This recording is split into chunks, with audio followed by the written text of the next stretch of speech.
An NFL star's epic meltdown is getting a ton of attention. Tampa Bay Buccaneers wide receiver Antonio Brown stripping off his uniform and dancing his way out of the stadium in the middle of the game.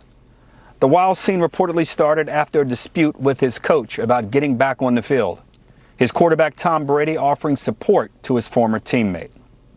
You know, we all love him. We care about him deeply. You know, we want to see him be at his best, and, you know, unfortunately it won't be with our team.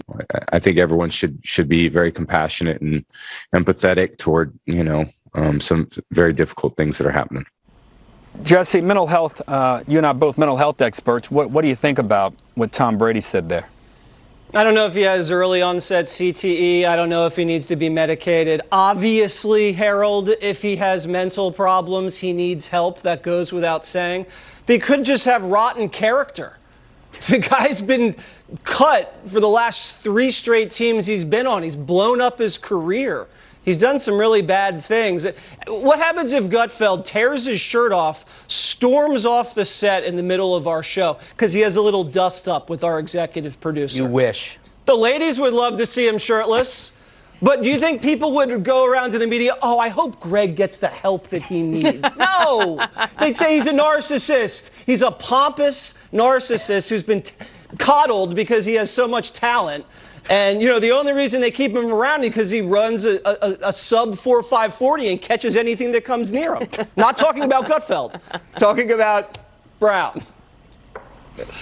Greg, your name was invoked. How do you see this? Well, I think he does hit on Jesse hits on a very important point. Only really, really good-looking people in great shape can take off their shirt in public.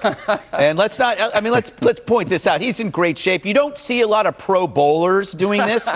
I watch a lot of PBA on the weekends, and they never take their shirts off. But, you know, you look at it, the guy definitely works out. And I just hope, yes, and I will say the requisite, I hope he gets the help he needs, because you always have to tack that onto everything, right, including a tactless joke that I made.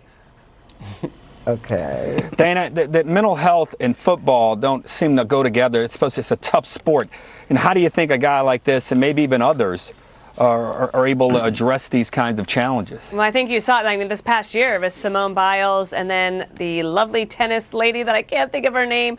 Naomi Osaka, who have all been very public about it, and they are talented, and maybe they focus on it and get that. I will say that if Greg ever does that, Jesse, then what you need to do is just stuff him with children's Tylenol until he throws it up. It's a deal. Yes.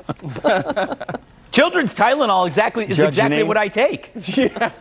The only thing I have to say is I love Tom Brady. Yeah. Period. Control yourself, Judge.